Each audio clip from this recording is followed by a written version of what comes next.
Great morning, world! Welcome to the Rise Up with Dragon podcast with your host, Dragon!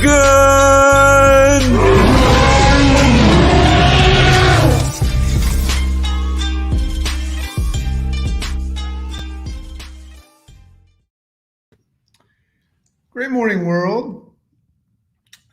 Dragon coming at you. Let's get the clubhouse open, and that's at Make Sense. Follow me on Clubhouse at Make Sense with 2 S's in the middle.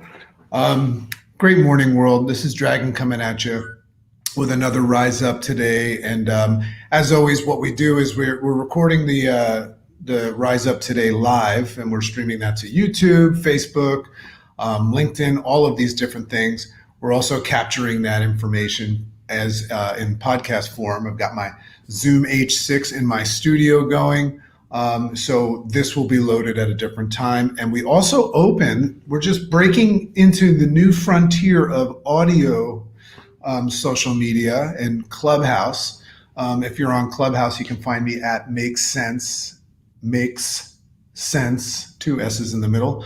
And what's cool about that is it gives us the opportunity to have a little chit chat about this Rise Up, this topic after.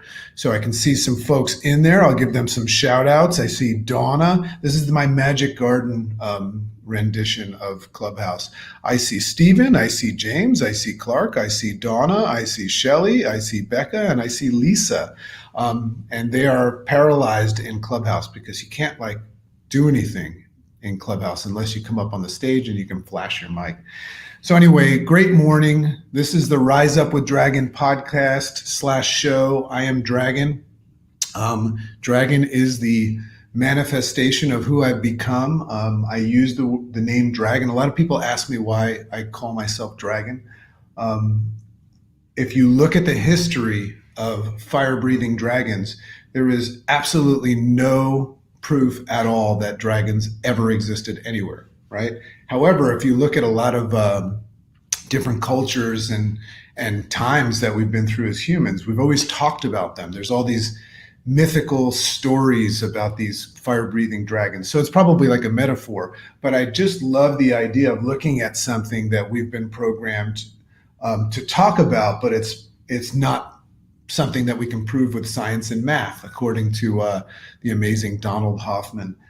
So anyway, who I've become now, physically, mentally, and financially, and my ability to navigate and change the way I perceive the world. I've rewired my whole programming into a version of myself that I once looked at and perceived as a mythical creature, meaning I didn't think it was possible. Hence the name Dragon. Usually I am joined by my chicken, and chicken has something else going on. She's in her clinical work right now. She's got clients and all that stuff. So Dragon's rocking majorly solo. No guest, no chicken today, but that's how I love it. That's how this show started. What you're about to experience is what I call a rise up. And when my book comes out soon, almost done, one of the things that I teach, and it's a way of practicing things like consistency and discipline. We're going to talk about consistency today, with the objective being, we all wake up in the morning and we have this fragile moment where we either accept the world and let it happen to us, or we dictate how the world will happen as a result of us.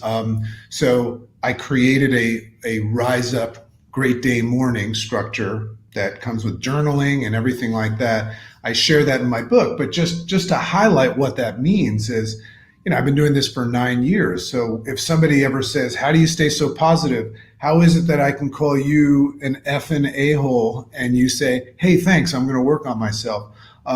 What I call in my book, I call it the interface response system. It means, and this is something you can take away with you today. That's what I always look to do, is I look to give you things that'll help unlock you from your mental prison so that you can go and win your day. I call it an interface response system. And what that means is that we're all interfacing with things in the world, and I call them happenings, right? And by the way, interface response system is IRS. So I always wanted to replace IRS with something cool. But we're all interfacing with things. So we know that the controllables lie with how we respond, not with the things. Those are out of our control. So if you can develop, and that's what my whole book is about, is helping people develop into their dragon, right? And develop their interface response system and have a healthier response. That's how you win not only the day, but you win at life. And that's what the Rise Up's about. So what we're about to do is we're about to hear the Rise Up that I did this morning. And what's interesting about it, whenever somebody makes an attempt to do this consistently, they always struggle with, what am I going to say? What am I going to write? This journaling process. What's cool about journaling is not knowing. Remember that growth takes place in the unknown, not in the known. So if you ever know in advance something, it's probably not going to be your coolest stuff, but it's in the unknown. So I say, get a blank piece of paper, and I teach people how to do this in my journaling exercises. Get a piece of paper and just write the date in your name in your journaling, right? You can write your name, you can date. I like to start off with a statement up top saying, here's what's happening today, not here's what's gonna happen, here's what's happening today. And I just make some proclamations for the day, and then I'll start writing. And then about 4 sentences down, completely oblivious to what I'm gonna write about, I'll pick a word like consistency. About 3-4 sentences down, I go, whoa, that's cool. And then you take that information, which is what I'm about to do, and share it. First of all, you write it out, right? You journal it, which is how you explain it to yourself. And then you share it with others, because once you can explain it to yourself and explain it to others, you own it, right? So that is what a Rise Up with Dragon is all about. Just quickly before I get into consistency, as you know, I've been booking some really, really cool guests. We had Jim Quick, we had Aaron Golub. I just interviewed my idol, Donald Hoffman. Donald and I spoke after. He really liked it. He likes the way my brain works. I dropped some heavy theories on him about what I think, and he's like, "Let's talk again." So in June, we're gonna do part 2 of Donald Hoffman. So if you like going down the rabbit hole and taking the red pill, that's one of the smartest men in the world. He wrote the book, A Case Against Reality. But great news, as of today, I just booked another amazing national best-selling author in Nir Eyal, and that's Nireyal. And he wrote, I'm going to recommend that everybody reads this book because, what's the date? I think it's May 27th. So next month, May 27th, he's in Singapore, so it's going to be a morning deal. We're going to talk about being indistractable. I'm telling you right now, if you read this book, your life will change. This is a fantastic book, and I'm going to just recommend that everybody pick up the book. It's a yellow book. It's called Indistractable: How to Control Your Attention and Choose Your Life. Very, very dragon-esque, right? So read that book, because we're going to speak to Nir Eyal. Maybe we'll get him in the clubhouse after on May 27th. And that is just a rock solid book. I speak about that stuff a lot. So excited. All right. So let's get into consistency. Let's unpack consistency, and let me share with you this Rise Up that I did that I'm excited about, because if you think about it, what is really truly standing in the way of you and success? Now, let's hypothetically say that you have the guidance of a mentor, somebody that has what it is that you want, and you have found the structure. Most of us are trying to get into town in a rocking chair, and part of that is we all want the same things, but we either don't follow through, we don't do the hard work. But another thing is we don't have the structure. So one of the things that I did, and this is how success happens very often, is I went through a process of a physical, mental, and a financial transformation. That's a very, very large part how I became the dragon. And what I'm doing is not only paying it forward and coaching others, but I'm offering them access to the same structure: physical, mental, and financial. So think about how powerful that is that means that I'm offering people the same exact thing that I did. And what most people don't know is that I was probably worse off than them when I started. So that's what you want to look for. You want to look for structure. You want to really have an idea of what it is that you want. But there's also this other thing that stands in people's way, and it's just the whole concept of following through. And following through is, I haven't started reading my journal entry yet. Following through is very, very closely connected, potentially a first cousin of consistency. Think about it. If you struggle with following through, you in turn struggle with consistency. So I wanted to unpack consistency today because it is a massive, massive challenge that people face. So let's unplug it or unpack it and understand it, but also put it into play. Put it into play today. So we have to create value for it and everything. So I call this consistency, the necessary yet frustrating step to success. You know, it's one of those things where we know we have to do it, but it's frustrating. So just as a side note on anything that's frustrating, typically we experience anger, frustration, and all that impatience and all that when we're trying to control uncontrollables. So one of the insights that I'll make right off the bat is that when you look at the idea of being consistent and you're not a consistent person, you know, the story in your head is that I start and I don't follow through. If that's the story you're telling yourself, then the idea of being consistent might actually be something you don't believe you can be. I warn you in that because that's why you'll get frustrated with something like consistency. Not because it can't be done, it's because you think it can't be done and you label it as an uncontrollable and you back off of it. So here's how you quickly fix that. The only things that you are consistent going after are the things attached to a prize that you have decided is as important to you as the air that you desire when you have your head underwater. Right? So that's a big distinction I'm going to offer everybody to make right now. If you're going after something and you keep stopping, you have not put enough value on the something. Okay? And just once again, hey, hello to everybody joining us in the clubhouse room. That's awesome. I'm excited to speak to you guys. So the necessary yet frustrating step to success. So I often work with coaches. I do this on a very, very big scale internationally, that are in all sorts of throes of success. So let's label a couple of them. Some people come to me and they're in full-on growth, right? This might be you. Full-on growth and flow, right? Everything's going well. And they come to me to strategize or navigate their ship, right? And how to maintain homeostasis. Interesting thing about success that a lot of people don't know is when you achieve it and you've been taught, careful what you ask for, you just might get it, right? A lot of times we have to learn how to manage success. I know a lot of millionaires that have never been millionaires before. So they get there and then there's this fear of overwhelm. That's the fear of success. So sometimes we have to talk about handling, navigating, and strategizing how to embrace it, control it, and continue to grow to the next level. You never want to stop and say, I'm done, right?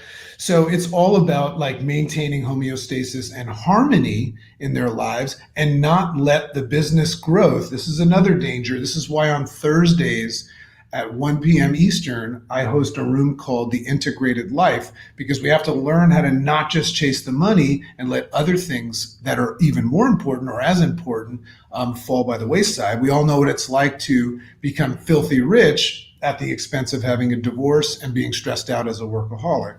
So, you know, homeostasis and harmony in their lives and not let the business growth and success overshadow the things that they claim matter most. So we've got to get our shit together in that sense. Now, on the other hand, the second type of person that I work with are people coaches that express frustration. So there's that word frustration, and claim that they're stuck and offer a potential hypothesis, right, that they are doing something wrong. See, I call it a potential hypothesis because when somebody tells me that they're stuck, they have to justify and explain why they're stuck, because I don't see the stuck. So they have to say, here's why I'm stuck.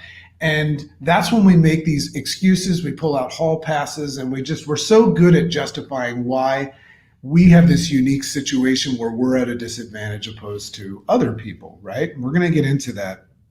So they'll say things like they're doing something wrong or campaign that either they are not cut out for the job or the timing is wrong. I always find that interesting when I coach and mentor people that claim that they're stuck. Without me asking, they explain why they're stuck to me. And then I say, well, then what do you need my help for? Right? Interesting. So in observation of the difference, so now what I like to do is I like to look at the difference between the stuck and the unstuck person, the person in full-on growth and flow and the person campaigning for their stuckness, right?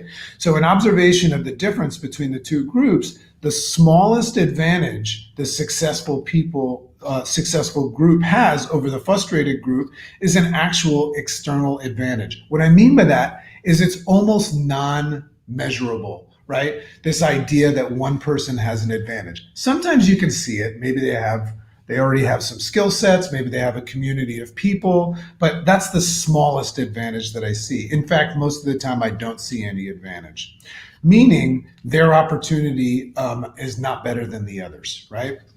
So I'll see two individuals from the same town, same timing, and you know this, same situation, yet two men enter, as I always say, two men enter. I have to clean my throat. Two men enter. See, in the podcast, I get to edit that stuff out. Two men enter and one man leads. Now, it could be women as well, right?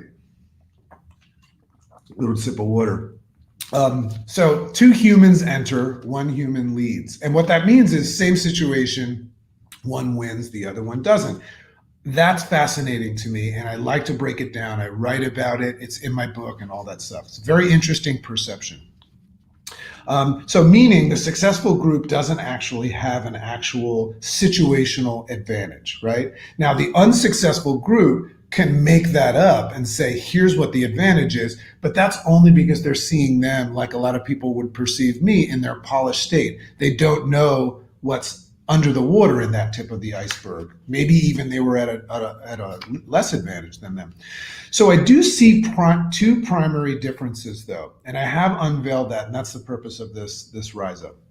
I see two primary differences in the attitudes and daily activities. So now all of a sudden, we're moving into the controllables, not the uncontrollables. You see, when you think somebody has an advantage over you, you think that that's not under your control. Not fair, you'd say something like that. That's attached to uncontrollable. I'm saying the differences that I see between the two categories of people are in your control, and they are the attitudes and daily activities. Anybody can change their attitude, and anybody can change their daily activities. So the stuck and frustrated group, let's call them Group B, right? Group B has an explanation. This is what I notice about them. They have and by the way, I spent a lot of my life in Group B, right? They have an explanation of why they aren't successful and can describe every element to a T as to why they are struggling. That's Group B. They're very good at explaining that. Group A doesn't even know that they can't succeed. They just assume that everybody does because they're in this flow state and they just have sometimes they don't even know how to explain what it is that they're doing that succeeds. How are you so successful? And they go, I don't know, isn't everybody? Right? So that's one of the things. So that's the attitude, that's a perception, right? They claim, Group A, the successful group, they claim the task is fun and easy and look at their future with limitless abundance. That's what they say. Yeah, they go, oh, the sky's the limit, right? What does it say? Almost carting the observation of being ignorant and naive. So basically what they're saying is what I'm saying is I noticed that they're ignorant and naive to the situation, meaning they're like, yeah, I don't know, right? So that's something that I notice in Group A. They just don't know that failure is an option, right? Now, who taught you that failure was an option, right? Your mother, your father, your teacher, your preacher, and the feed wall. Right? The comparative reality of social media and all that stuff. That's where you learned that you can be unsuccessful and fail. These people, for whatever reason, don't know that they can fail. So when you don't know you can fail, you don't stop and you keep moving forward. So the second differential, so that's the first, right? That has to do with attitude. The second differential is in observing their work ethic and daily activities. So let's get into consistency now. Group B, the potential stuck or unsuccessful group, they go on runs driven by things like this: timing, motivation, and are acutely attached and aware to the outcomes and payoffs of their activities along the way, each and every day. So here's what that means. They think that success requires belief, timing, and motivation, and they're always in observation and measuring their return on investment. I notice a lot of people that spend a lot of time saying, well, what's my return on investment? They're analyzing too much. What happens if I spend time and I waste my time doing this, right? And the successful group, they don't really think like that. They just say, I'm going to get this and I'm going to do anything that I have to. So ask that group B if they had a successful day, and they always correlate their answer based on the outcome assessment of their day's action. So I asked group B, the stuck group, well, what did you do today? Did you have a good day? And rather than telling me what they did that day, they base the good or bad day on the results that they got. And the markers for the results are wins that very often take a long time to achieve. You follow me? So group A, on the other hand, the unconsciously competent, successful group, are unconsciously driven more by the long-term end goal and understand that the process of attaining that long-term end goal is leveraged. This is the way they think.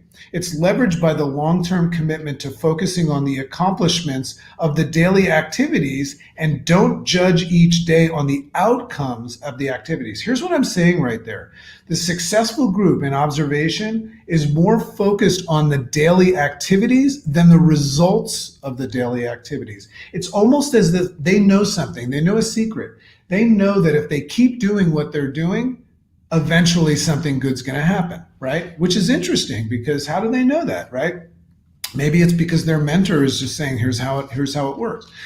So more so, they judge, group A, they judge the day on whether or not they followed through. If they say they had a good day, they judge it based on whether or not they followed through on the activities rather than the fruit that those activities are going to bear, right? So let me give you an example. If you are in a business model where you do X, Y, Z, and your intention is to acquire clients, right, for whatever it is that you do, at the end of this day, do you say that you had a good day based on the amount of clients you signed up, or on whether or not you followed through on the activities that will leverage the idea of having clients one day? That's group A and group B. Because if you keep on looking at the scale every day when you're trying to lose weight, what if the scale says something that you don't like? Does that mean you're failing? Or does that mean that the good news is coming tomorrow, or a week from now, or 2 weeks from now? So you see how dangerous it is to look at outcomes. Very important to get rid of outcomes. You have to have a way of tracking whether or not you're moving to an outcome with your mentorship and things like that. But very, very careful not to look at the scale and the bank account every single day. And it's not easy. I remember doing that. So group A also reports being in a state of gratitude. This is another thing that I notice about successful people, being in a state of gratitude for the opportunity and potential for growth as well. They're grateful. Remember, same two people, same situations. But this one group of people look and they go, I'm just grateful for this opportunity. They look and say, you put two people in a room.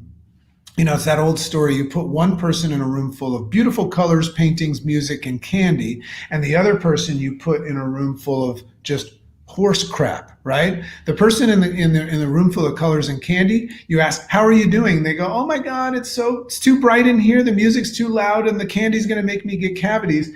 And then the other person, you go in there and they're rummaging through all the shit and they go, how you doing? They go, hey, with all this crap, there's got to be a pony somewhere, right? So it's just an attitude. It's a perceptual shift of what it is, right?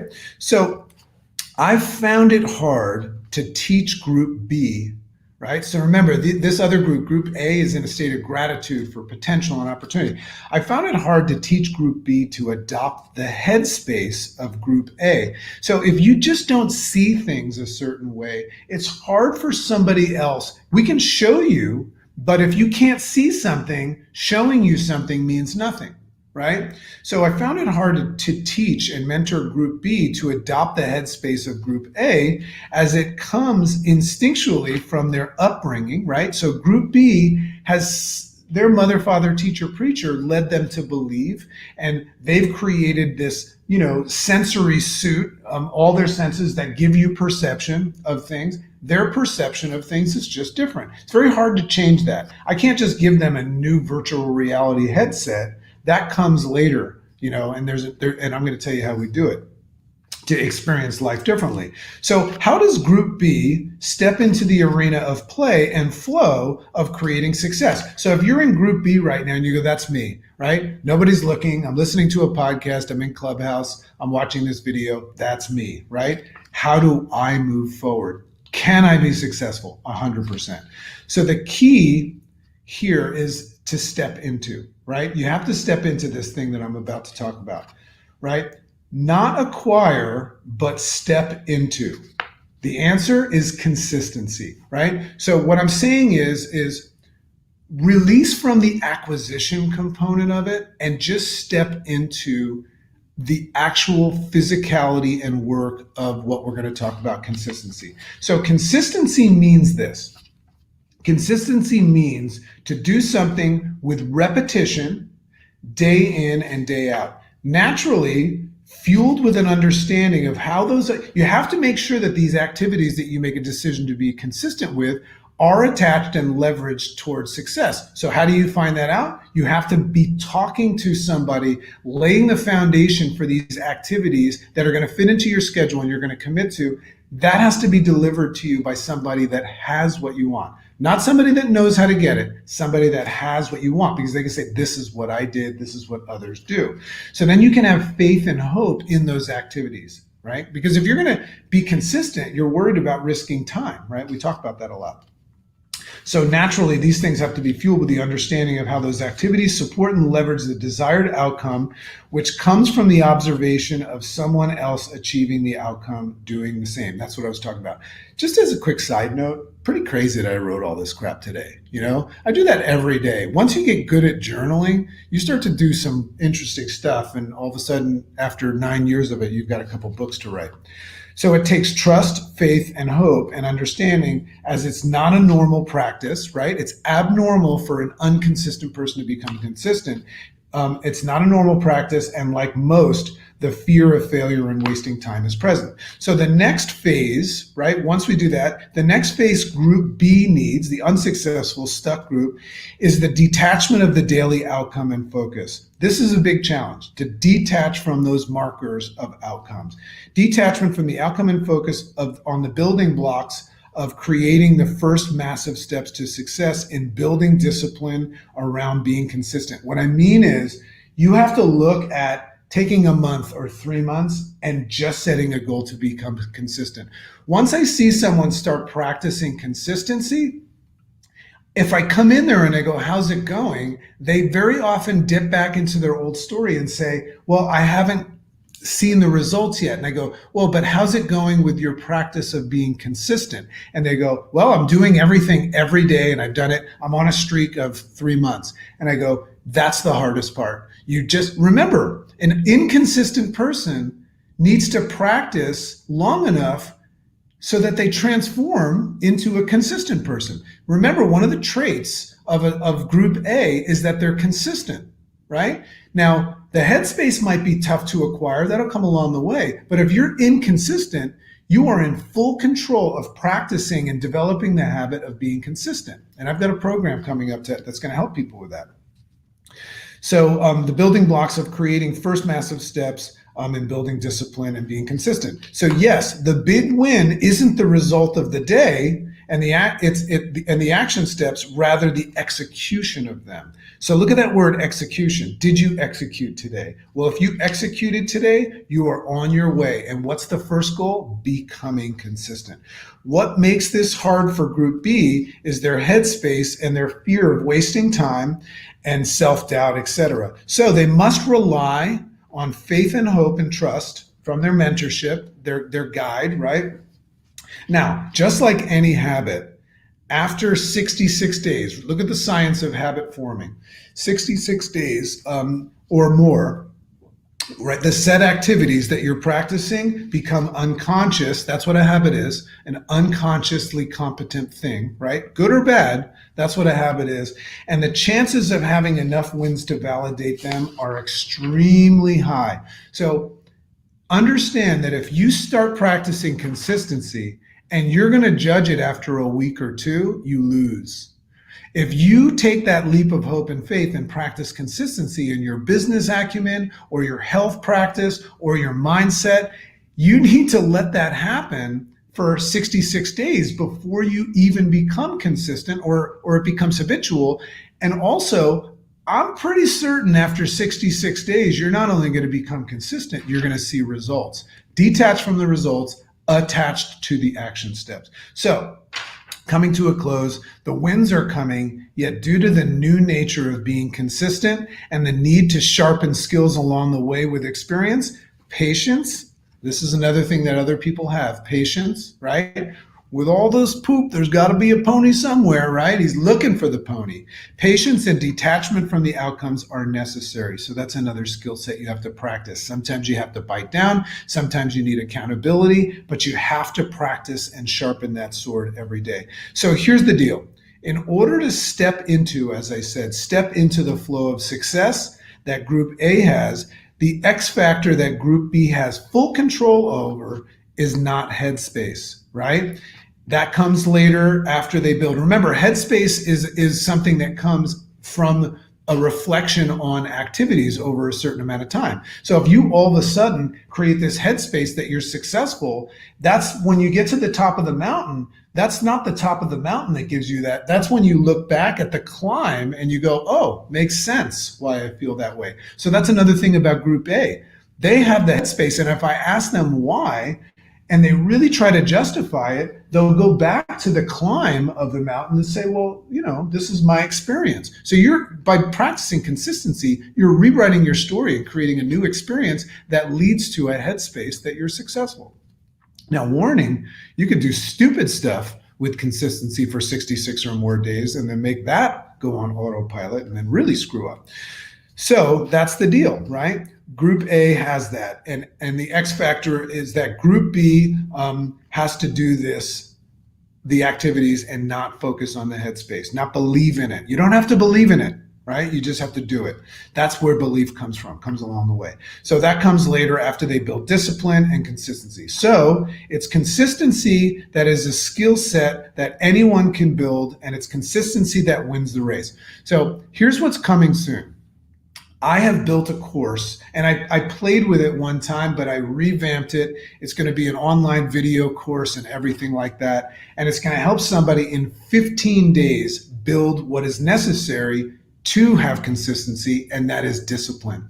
So coming soon, you're going to see the 15 Days of Discipline online course come out. That's led by me. It's going to be really professionally done. It's going to be online, and it's going to help get you into the fast lane, give you better results, success, and consistency. So if you're interested, it's going to be a while before the course comes out, but I'm giving away an overview of the course for free, an introduction and all of that, and I've pressed myself to finish that. If that's interesting to you and you want to learn how to start contemplating and building this discipline that's attached to consistency, just DM me through Instagram at Rise Up with Dragon, and just DM discipline, and I'll make sure that I send that out to you. Maybe leave me your email, and I'll make sure that you get that when it comes out. So that's my Rise Up today. I'm sticking to it. One of the things I always like to say is that I'm completely open to realizing that everything that I just said is wrong. When I step into a room, I always like to be the person that knows the least in that room, because I'm completely open to feedback and anything that somebody says. I love speaking to anybody that can tell me what they think, but not completely be certain that they're right. You got Donald Hoffman, who's the smartest man I've ever met, and he goes, I'm probably wrong, right? Even when he's doing stuff that's attached to science and mathematics.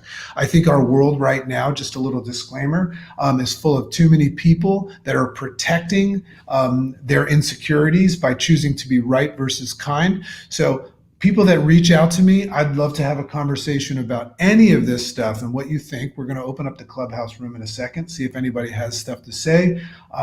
But I do not have time and patience for people that claim to be right about politics, about religion, about masks, about philosophies or anything like that. So let's have open discussions. And remember, if you learned something today, give it away. That's how it's going to stay. Subscribe, rate, and review my podcast on iTunes and all the platforms. It's even in India right now, getting tons and tons of subscribers and downloads. You can find me on YouTube at Rise Up with Dragon. Leave us a review. It apparently helps people think that I'm cool, and it's working, because they're coming on my show, all these people. But love and appreciate you. Share this. If you learned something today, give it away. That's how it's going to stay. Love you. Have a wonderful day. We'll throw a little outro.